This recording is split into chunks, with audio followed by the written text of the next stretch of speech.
warahmatullahi wabarakatuh. Alhamdulillah.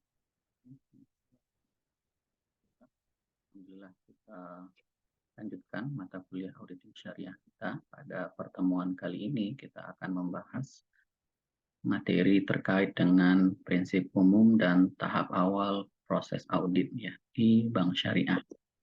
Seperti yang pernah saya sampaikan dalam pertemuan sebelumnya bahwa ketika kita menyebut auditing syariah, maka kita bisa maknai dalam dua konteks.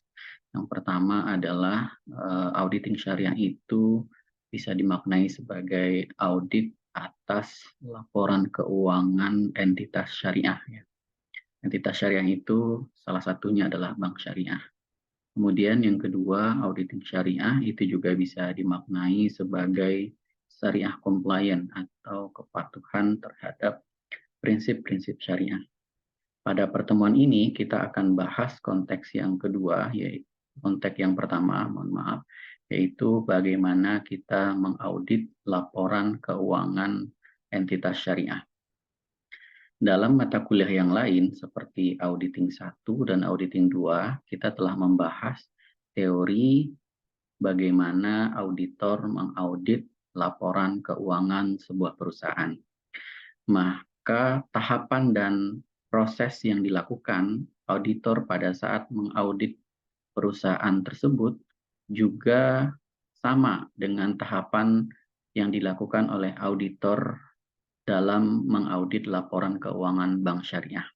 Artinya pendekatan yang dilakukan itu sama karena standar audit yang digunakan yaitu standar profesional akuntan publik yang diterbitkan oleh Institut Akuntan Publik Indonesia atau IAPI itu juga dipakai oleh auditor dalam mengaudit laporan keuangan entitas syariah.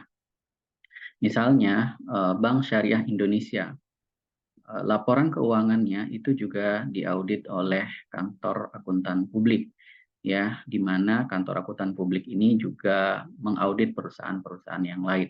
Artinya secara proses itu sama. Pada materi ini kita akan coba review sedikit terkait dengan bagaimana auditor mengaudit laporan keuangan. Pada materi auditing 1 kita sudah jelaskan bahwa pendekatan yang dilakukan oleh auditor pada saat melakukan audit laporan keuangan itu adalah pendekatan audit berbasis risiko. Artinya risiko transaksi itu dijadikan sebagai pertimbangan ya dalam memilih area audit. Misalnya dari laporan keuangan posisi keuangan atau laporan neraca terdapat beberapa akun. Ada akun aset, liabilitas, dan ekuitas. Tidak semua akun yang ada di dalam laporan posisi keuangan tersebut diaudit oleh kantor akuntan publik atau auditor. Tetapi akun-akunnya dipilih oleh auditor berdasarkan tingkat risiko yang dimiliki. Jika satu akun itu dianggap dan dinilai memiliki risiko yang rendah, maka auditor bisa mengabaikan proses auditnya secara mendalam. Artinya cukup melakukan prosedur audit standar. Tetapi jika satu akun dinilai memiliki risiko yang tinggi, maka prosedur audit itu harus dimaksimalkan oleh auditor dalam mencari dan mengumpulkan bukti-bukti audit. Begitu juga yang terjadi di bank syariah. Proses tersebut itu juga dilakukan oleh auditor. Di dalam audit berbasis risiko ada 3 tahapan ya yang dilalui oleh auditor. Yang pertama adalah penilaian risiko atau risk assessment. Dalam tahapan ini, target yang ingin dicapai oleh auditor adalah mengidentifikasi akun-akun yang memiliki risiko tinggi atau risiko tersebut terjadi karena faktor kesengajaan atau fraud, bisa juga disebabkan karena faktor ketidaksengajaan. Nah, bagaimana caranya auditor mengetahui bahwa satu akun itu memiliki risiko tinggi atau tidak, prosedurnya ada beberapa, yang diantaranya adalah auditor melakukan prosedur analitis. Yang kita maksud dengan prosedur analitis adalah auditor dengan data-data laporan keuangan seperti neraca saldo. Neraca saldo itu adalah ringkasan ya dari buku besar, maka auditor melakukan pembandingan data antara neraca saldo tahun audit dibandingkan dengan tahun sebelumnya. Nanti akan diperoleh selisihnya, baik selisih lebih ataupun selisih kurang. Nah, selisih tersebutlah itu kemudian akan dipakai sebagai standar untuk menetapkan apakah satu akun itu memiliki risiko tinggi sehingga perlu ditindaklanjuti. Misalnya, beban gaji di tahun audit ya, beban gaji itu 100, tetapi di tahun sebelumnya beban gaji itu hanya senilai 50. Artinya ada kenaikan 50 atau 100%. Nah, dengan logika yang sederhana, mengapa beban gaji bisa naik sampai 100%? Nah, itu kemudian akan ditindaklanjuti oleh auditor dengan meminta penjelasan dari akuntannya. Karena dalam kondisi normal, harusnya beban gaji tahun lalu dengan tahun audit itu tidak berbeda. Kalaupun berbeda, nilainya tidak signifikan. Kenapa? Karena jika tidak ada penambahan karyawan baru, maka tentu tidak akan ada penambahan gaji yang signifikan. Atau tidak ada penambahan karyawan baru, tetapi ada kenaikan gaji. Nah, jika tidak ada kenaikan gaji, maka logikanya juga tidak akan ada perbedaan beban gaji tahun lalu dengan tahun audit. Kalaupun terjadi, itu mungkin hanya sedikit, seperti itu. Nah, dengan berbekal prosedur analisis ini, auditor bisa mengetahui akun-akun apa saja yang memiliki risiko tinggi yang dilihat dari tingkat selisih antara saldo tahun audit dengan tahun sebelumnya yang dinilai signifikan. Nah, bagaimana cara mengetahui selisih itu signifikan atau tidak? Itu kemudian berdasarkan pertimbangan tingkat materialitas ya. Tingkat materialitas itu artinya batas toleransi dari auditor. Apakah satu kesalahan itu dianggap material atau signifikan, itu tergantung dari batas toleransinya. Nah, batas toleransi ini atau tingkat materialitas ini itu biasanya ditentukan oleh masing-masing kantor akuntan publik. Misalnya, satu akuntan publik menetapkan tingkat materialitasnya adalah 1% dari penjualan. Nah, jika selisih dari saldo akun tersebut melebihi dari 1% dari penjualan, maka dia dianggap memiliki risiko yang tinggi sehingga perlu ditindaklanjuti. Inilah yang kita maksud dengan audit berbasis risiko. Nah, kita akan coba lihat juga, nah dalam materi ini, tahapan inilah yang akan kita lakukan. Jadi bagaimana prinsip-prinsip umum atau tahapan awal ya, dalam hal ini konteksnya adalah penilaian risiko atas audit laporan keuangan bank syariah.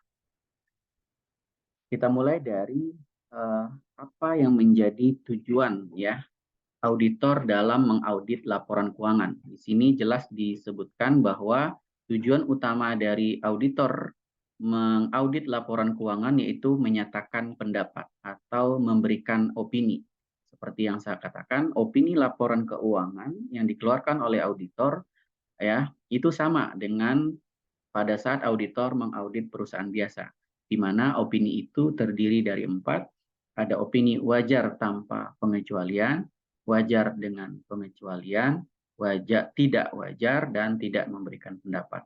Nah, jadi ketika auditor mengaudit laporan keuangan bank syariah, maka tujuan utamanya itu juga memberikan salah satu dari opini tersebut ya. Apakah opininya wajar tanpa pengecualian atas laporan keuangan bank syariah yang diaudit.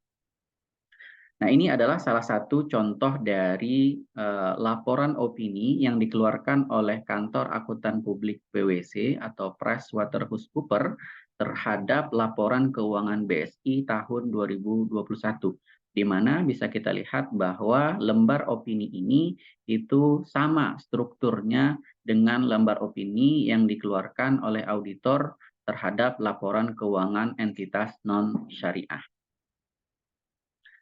Kemudian berikutnya adalah dalam konteks audit laporan keuangan ini, apa tanggung jawab dari auditor dan apa tanggung jawab dari manajemen. Di dalam laporan opini sebelumnya disebutkan bahwa tanggung jawab dari auditor itu terbatas pada pemberian opini saja. Ya, artinya auditor itu tidak bertanggung jawab atas operasional ya dari perusahaan. Kenapa perusahaan rugi? Kenapa penjualannya menurun? Kenapa bebannya naik? Itu bukan tanggung jawabnya auditor.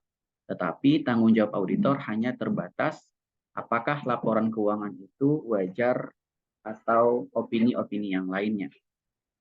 Kemudian dalam konteks audit laporan keuangan bank syariah, ini yang juga membedakannya dengan pada saat auditor mengaudit perusahaan biasa.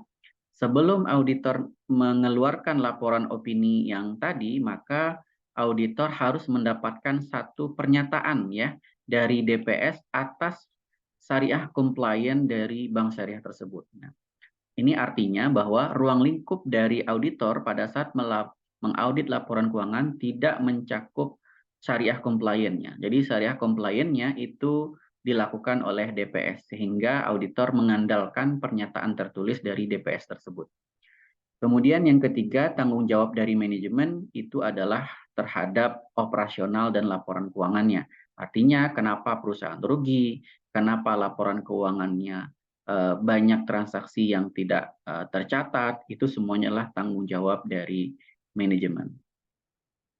Kemudian berikutnya adalah bagaimana langkah auditor dalam mengaudit tersebut. Tadi sudah saya jelaskan bahwa ada 3 tahap ya berdasarkan audit berbasis risiko. Yang pertama yaitu adalah menilai risiko atau risk assessment. Kemudian yang kedua adalah melakukan proses audit atau risk response. Kemudian yang ketiga adalah mendapatkan keyakinan atau proses reporting. Nah, artinya pendekatan yang dilakukan oleh auditor dalam mengaudit laporan keuangan itu juga sama, yaitu mengikuti pendekatan audit berbasis risiko. Kemudian apa yang dilakukan oleh auditor dalam tahapan pertama, yaitu penilaian risiko. Yang harus dilakukan oleh auditor adalah pada saat mengaudit laporan keuangan bank syariah di tahap pertama, yaitu penilaian risiko, yang pertama auditor harus mendapatkan pemahaman atas bisnis bank syariah. Bank syariah sebagai sebuah industri perbankan tentu saja prosesnya sama ya dengan bank konvensional, yaitu menghimpun dana dari masyarakat dan menyalurkannya kepada masyarakat. Tetapi karena dia menggunakan prinsip syariah, maka akad-akad yang digunakan itu berbeda dengan konvensional, di mana konvensional menggunakan akad bunga, sedangkan di syariah menggunakan akad-akad syariah. Sehingga dengan demikian auditor juga harus memahami bagaimana implementasi dan konsep dari akad-akad syariah tersebut. Itulah yang dimaksud dengan bagaimana auditor bisa memahami ya bisnis dari syariah. Itu bisa diperoleh oleh auditor dengan cara melakukan wawancara, membaca fatwa dari Dewan Syariah Nasional, ya dan yang lainnya. Kemudian berikutnya adalah auditor menilai risiko bawaan ya dari akun-akun yang diidentifikasi. Misalnya teridentifikasi salah satu akun yang berisiko itu adalah akun piutang. Maka auditor akan menilai apa risiko bawaan dari risiko piutang tersebut. Begitu juga dengan risiko kontrolnya. Bagaimana sebuah piutang itu dicairkan, diajukan, ditelaah, dicairkan, ya dibayarkan, itu bagaimana prosesnya? Apakah ada kontrol-kontrol internal yang tidak berjalan atau tidak, sehingga mengandung satu risiko. Kemudian berikutnya di tahapan pertama auditor juga membuat perencanaan terkait dengan waktu dan prosedur audit yang dilakukan dan juga memastikan terkait dengan kelangsungan usaha dari klien yang diaudit. Artinya jangan sampai nanti ketika opini dikeluarkan wajar tanpa pengecualian, tapi perusahaannya tahun depannya bangkrut. Nah, ini harus juga menjadi satu hal ya, bagaimana auditor itu juga memberikan informasi kepada pembaca bahwa diyakini perusahaan ini masih tetap bisa beroperasi.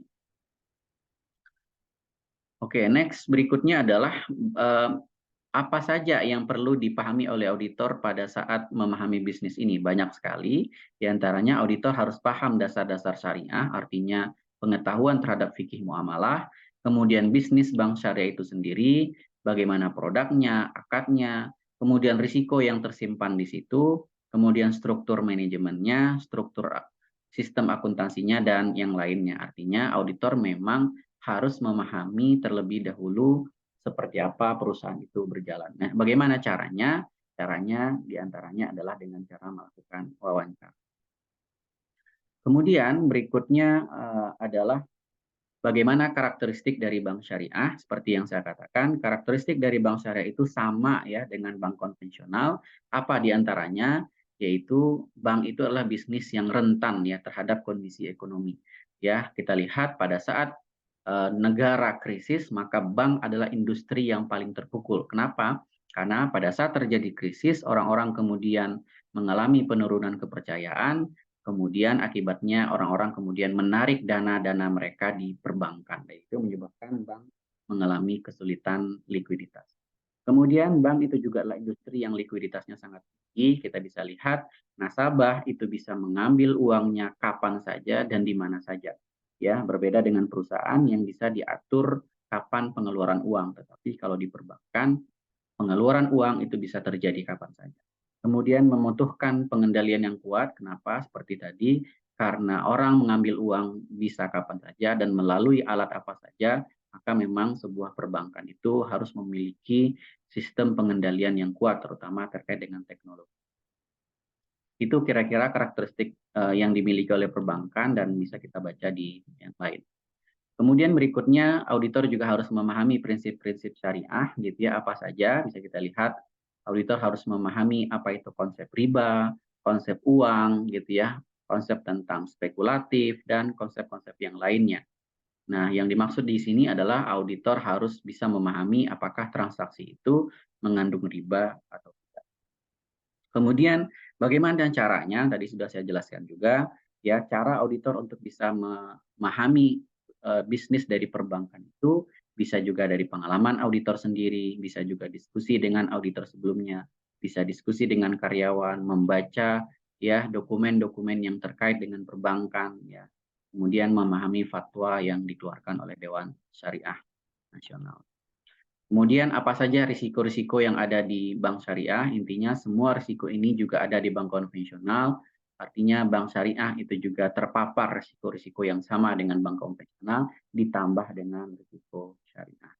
Ya, bank syariah juga akan mengalami adanya risiko kredit macet, risiko kemudian krisis, risiko kemudian kesulitan likuiditas, ya dan lain-lain sebagainya.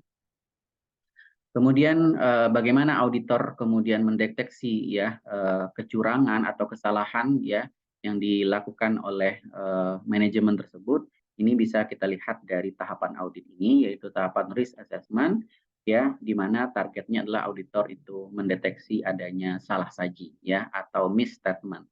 Salah saji itu bisa terjadi karena faktor ketidaksengajaan atau juga terjadi karena faktor kesengajaan.